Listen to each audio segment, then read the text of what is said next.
third grade writers. So yesterday we learned that writers use narration to introduce a story, to stitch different scenes of a story together, and to end a story. Today I want to teach you that writers also make sure that their stories include a good balance of narration and dialogue or action. Remember that narration is the act or the process of telling a story. So in The Wolf Who Cries Boy, this author includes a good balance of narration and dialogue or action. I'll show you what that looks like in one part of the story. But they could not find the boy. We looked everywhere, panted Father Wolf. Everywhere a boy might go, but we couldn't find him. Better luck next time, son. So as you can see, this part is dialogue or action. And then he continues with some narration. Little Wolf tried to look disappointed, but it was all he could do to keep from laughing. More narration here. The joke got even better when his mother announced, "Oh no, the 3-pig salad is ruined, the bricks are limp, the straw is damp, and the sticks have turned all sticky." "Don't worry, dear," Father Wolf said. "We can make do with snack food tonight." So there you are, another section of dialogue right here. And so they crunched on chipmunks and dip, and Little Wolf was happy. And here's a section of narration. So as you can see, the author alternates between narration and dialogue or action in this story.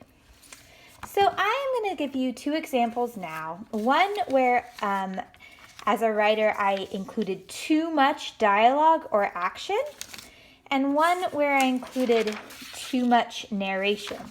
And I'm going to show you how I fixed those up.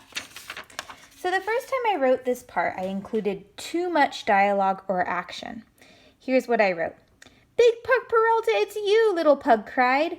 "Little Pug, it feels like it's been 1,000,000 years since I saw you," Big Pug Peralta exclaimed. "I know, it would be so fun to play together if we could," said Little Pug. "Well, would it be that terrible if I crossed the street?" suggested Big Pug Peralta. So as you can see, this section is heavy on dialogue. It's many, many lines of the 2 characters just talking back and forth to each other.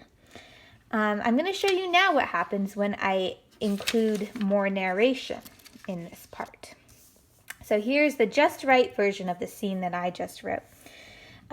My narration is in blue. The narration that I added is in blue.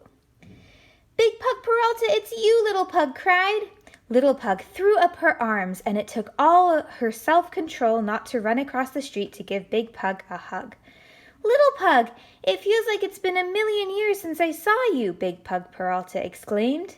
Little Pug's face fell as she realized the reality of their situation.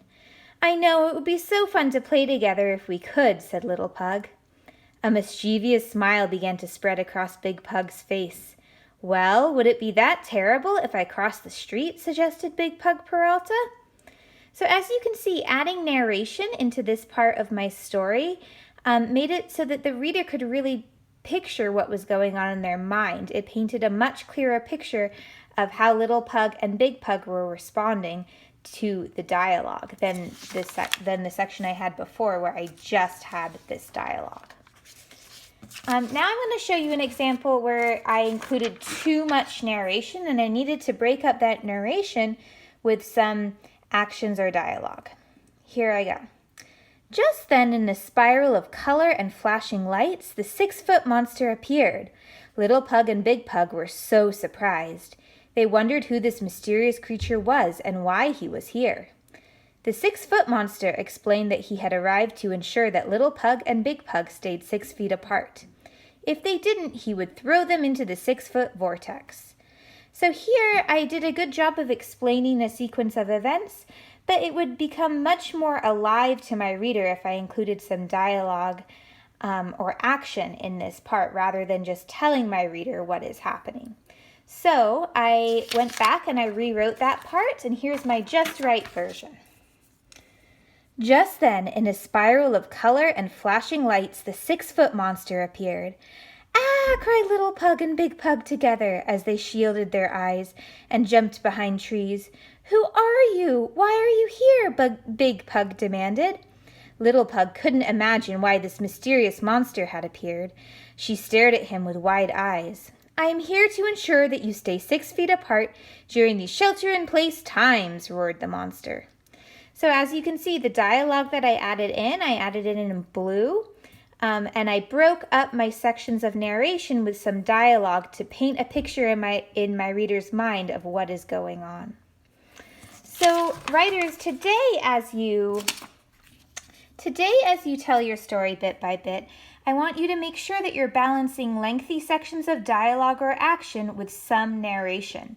Be sure to break up long sections of narration with dialogue or action.